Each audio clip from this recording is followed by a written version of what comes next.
Hey everyone, welcome to Reddit Readout. Today we are checking out Malicious Compliance. Story 1. Unplug my guitar, I got pipes bro. Edit, putting this at the start, to save y'all the trouble. No bagpipes were involved in the making of this story. I am sorry to all those who came here, only to be disappointed. I repeat, this is a bagpipe-free show. There are plenty of other bagpipe-related stories to be found on Reddit, probably. If so, I do not know where to go though. In any case, refunds will not be given, namely because this was a free show, but I guess if you post about wanting bagpipes, I'll upvote you for the karma, maybe? Idk, does that help? Back to the story. So I was at an open mic last night, sort of a blues jam session, really, with some singer-songwriters thrown in to spruce it up. I am included in the singer-songwriters. I occasionally jam with the band, but really am a solo musician at heart. Anyways, it was one of those rare occasions I was jamming with the band. The lead guitarist told me at the start of the song, "Follow my hands," and that was it. LOL. I was doing my best to keep up, playing A, then A D, then back to A, then E, then D, etc. There was another singer-songwriter, though. And since we had the whole band there, he kinda came up on stage, too. Fair enough, I thought. I even helped him look for an extra plug and cord, but being the guest there, didn't really feel like it was my place to intervene and ask when he, ultimately, gave up his search. Still, he stood up there playing along. All the searching stuff was before the song, so, cut to mid-song. Again, this feels like sort of an inclusive scene, so I'm thinking, alright man, do you. If you aren't plugged in and no one can hear you, it's still cool just to stand up here and play along. So I'm just getting into my groove, feeling like, if all these chords are right, but, I at least have the general idea, no. Then, Mr. Singer-Songwriter, on my right, taps me. Mind you, I was just starting to feel the harmonies, rhythm, etc. I trust any musician here knows that feeling when you start letting go into the music, so he stops me, and he says, "Hey, that's an A7, correcting me." Okay, fair enough, I thought. I was a little caught off guard, but I just started trying to play an A7, showing him that's what I was doing now. After all, I wanted to play it right, and if he knew something I didn't, well, I'm always one for open lines of communication, etc. But, then, this motherfucker proceeds to reach out, and I shit you not, he unplugs my guitar mid-song and takes the plug, and plugs in his own guitar. It was like a movie moment, picture, in slow motion, his hand reaches out, his fingers probably sweaty and grimy, he pulls the plug out from my guitar, looking down the whole time, not at me, finds the outlet in his guitar and plugs himself in. I shit you not once throughout this process did I get an inkling of "is this okay?" energy from him. He just, kinda reached out and did it. I am awestruck. I didn't know what it would take for me, as a budding, naive young musician, to get offended while on stage, but that was it for me. I spent about 1 sec, clueless what to do. This guy just took away my sound.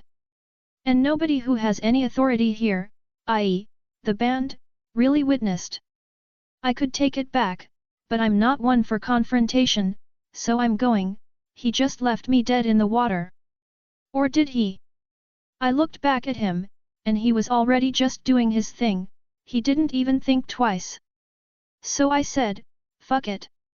I set my guitar down, grabbed a spare mic, and started improvising on vocals. I looked over at the singer, who gave me kind of a nod. I think he knew something was going. He helped cue me in.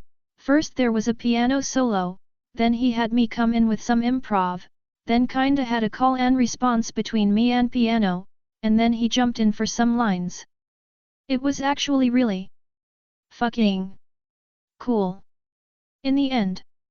So thank you to Mr. Singer-Songwriter, I'm gonna call him Mr. Cordless now, since his name does start with a C, for pushing over the edge to realize, I am adaptable. Take away my guitar? I got my vocals. Hell, if I don't have those for some reason, like if my voice is hoarse, I'll bring my harmonica next time. Thanks for making me realize what my priorities are. I was talking to him after the show, and of course he was trying to act all sad that he upset me by unplugging him. I try to handle it honestly, but gently, letting him know next time I'll help him search for a cord ahead of time, if that's what he wants. This is what really got me. The guy proceeds to tell me, "No, I have a spare cord, it's in my guitar bag here." The dude brought his own fucking cable, and still thought it was better to unplug another musician mid-song, than to just grab his own cord and plug into an amp. TLDR, got unplugged mid-song by a guitarist, said fuck it, and hopped on a mic for some backup vocals and harmonies instead. Worked out really well, Imo. Story 2. You want a meeting? Fine. I was looking for a digital signage company for work, and with one of the companies, the only way to get information was to create an account, which I did. I played with their demo and talked to the sales department and came to the conclusion they weren't a good fit based on their offering, and the fact they marked up their media playing device 2x while telling me there wasn't any discount for 20 because they sell them at cost. When you can look up the retail cost of a streaming device online, you really shouldn't lie. In any case, I went with a different company, very happy with by the way. I closed my account and subscribed and told them I'm not interested.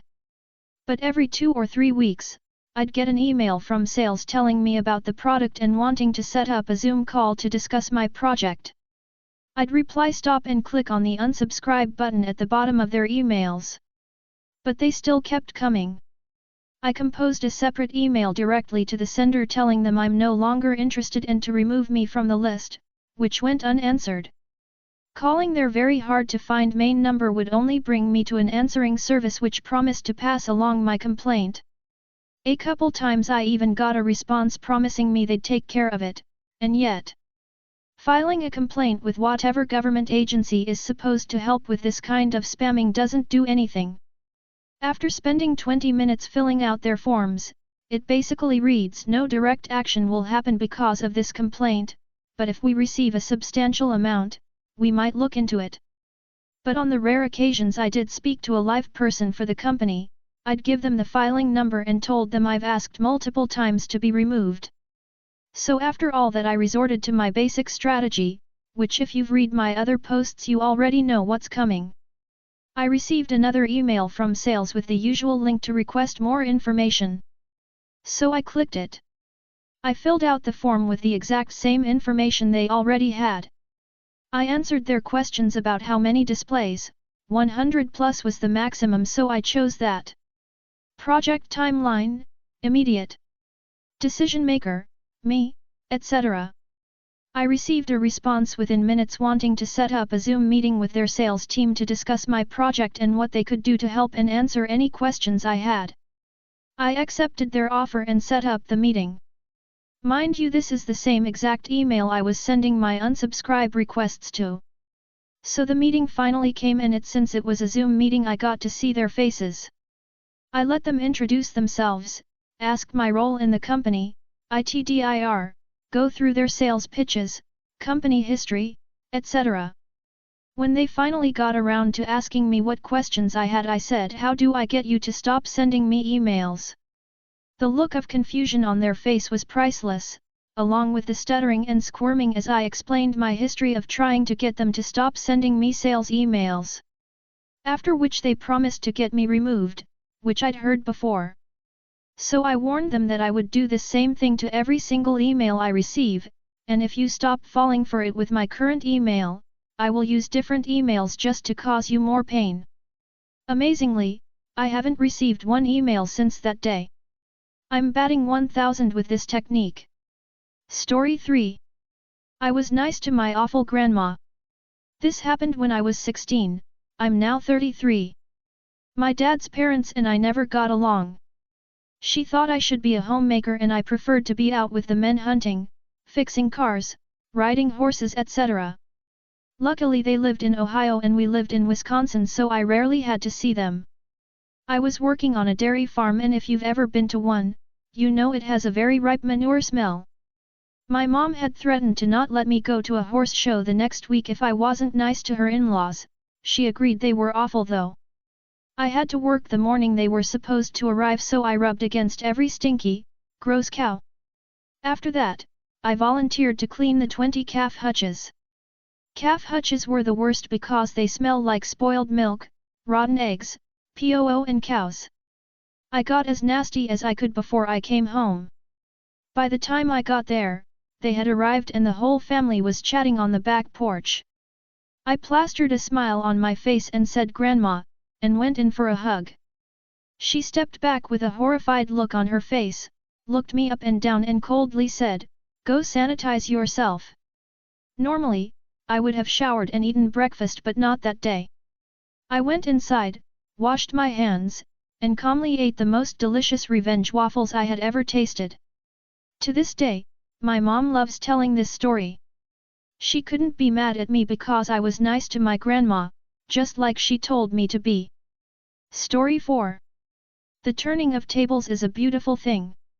This is an update too. You only want me working part-time in case there isn't too much work next year?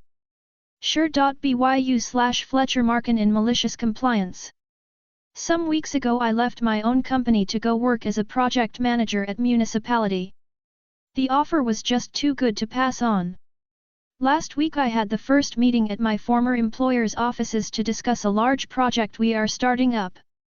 The looks on their faces when they realized who was back, and now in charge, was just priceless. I look forward to working with them again, as I left a lot of good coworkers behind I now get to reconnect with. But if a certain manager calls me up, I'll admit, I'll have a hard time not smiling at the situation and staying professional.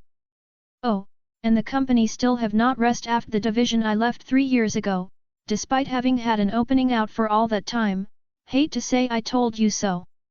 My mentor from that time, whom I hear from now and then, has now retired, finally, and is limiting his work to 20h/month, but he tries to just stay out of touch as much as possible, he says, so he can enjoy golfing and being a good grandpa. Story 5. New finance manager accidentally increases our pay when trying to cut it back. TLDR at bottom. Note the story takes place in the UK, but I changed the $4 to make it easier for foreign audiences to follow. This story goes back a few years now. I worked in graphics design. I was salaried, but was paid to be on call 1 week every month. The company had a long-standing structure of on-call payments, where we get paid $200 a month to be on the on-call rota, and when we get called out, it's paid at around 130% of our calculated hourly salary rate for the time we clock in and clock out of work on a call-out. This worked fine for us, and is important to note for the rest of this story. One day we had a new finance manager introduce himself. He was in his early 20s and had been hired as part of a graduate leadership program. We knew instantly he was going to be a pain because within the first 3 minutes of his half-hour-long speech, he talked about cost and value for money and expenditure multiple times. He didn't even mention graphics design at all, which is what we all did. Let's call this guy Mr. Asshat. To begin with, we gave Mr. Asshat the benefit of the doubt. New guy, new company, maybe he was just sticking to his comfort zone. Nuh-uh. Within 2 weeks he'd mandated that all expenses had to be sent to him for approval. Q queries like, "You're driving a transit, why did it cost you $60 to go 100 miles? And why did you fill up at Shell, Morrison's is cheaper?" This eventually led to, "I don't want the trucks going home with you, please leave them at work and pick them up." Well, the reason it cost us $60 that one time was that we had 1.2 tons of product in the back and we needed to run the engine whilst the pallets were being loaded/unloaded.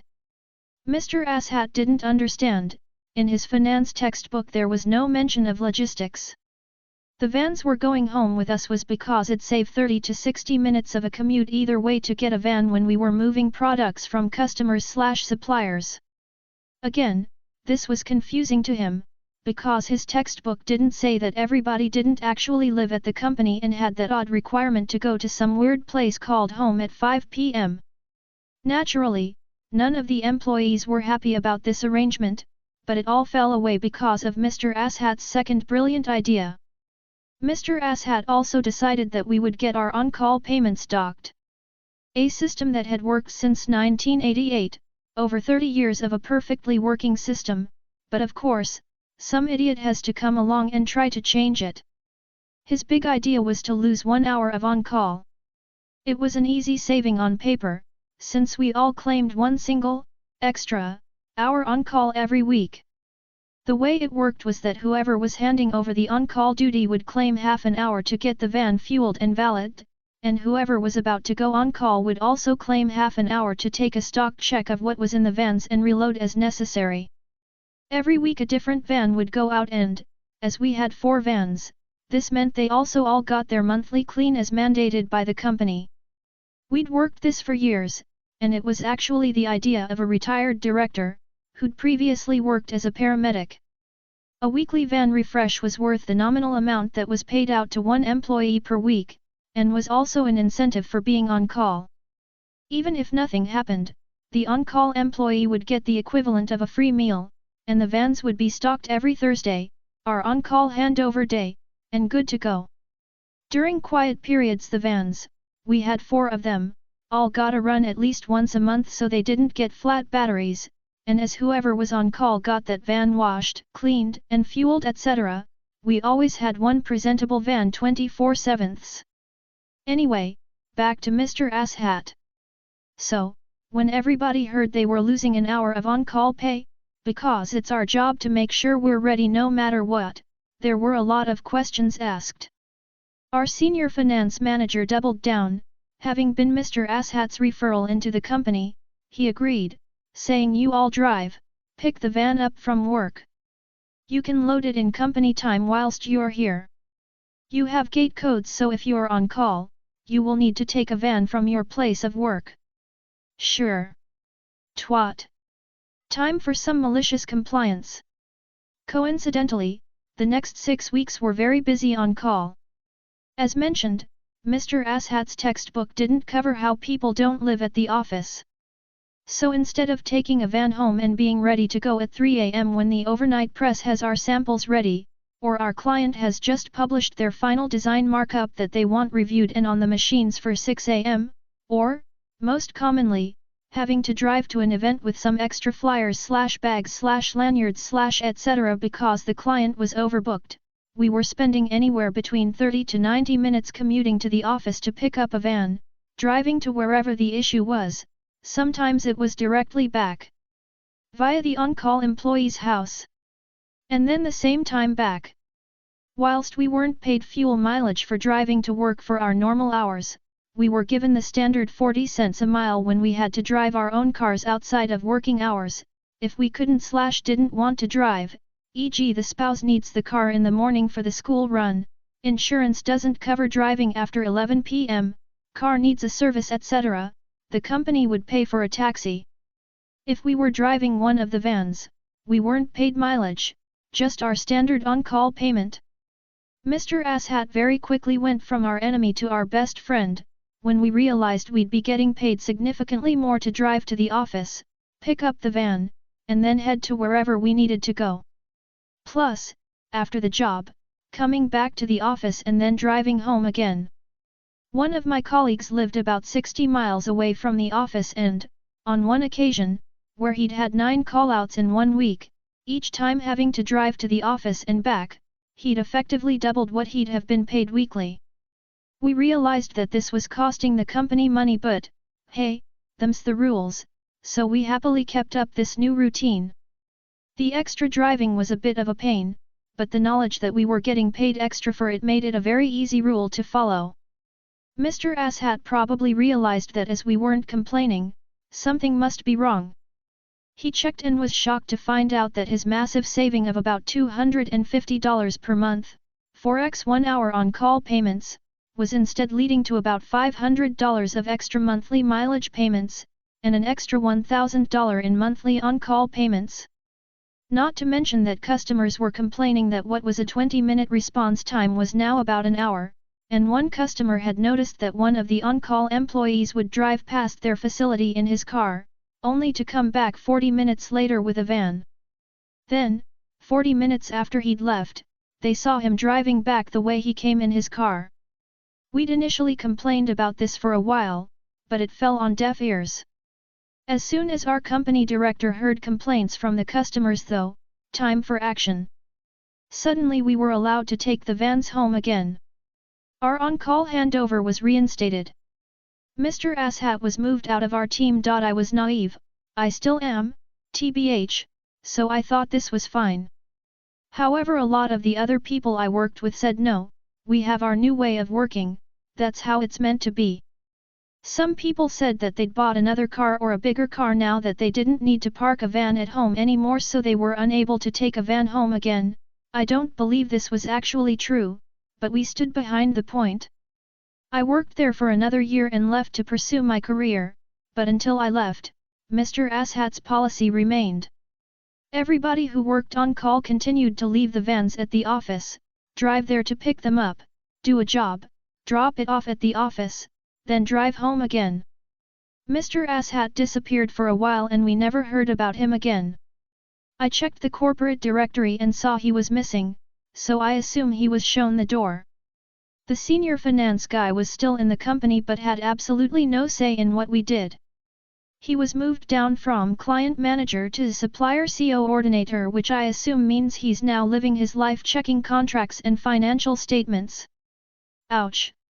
TLDR, new manager tries to save costs by docking our on-call pay and also stops us taking company vehicles home. We oblige, so we now have to spend more time driving back to the office to pick up a van, resulting in extra mileage payments and extra on-call pay. Edit. Sorry, not sure what happened to my formatting. That's all for today. Please don't forget to like and subscribe.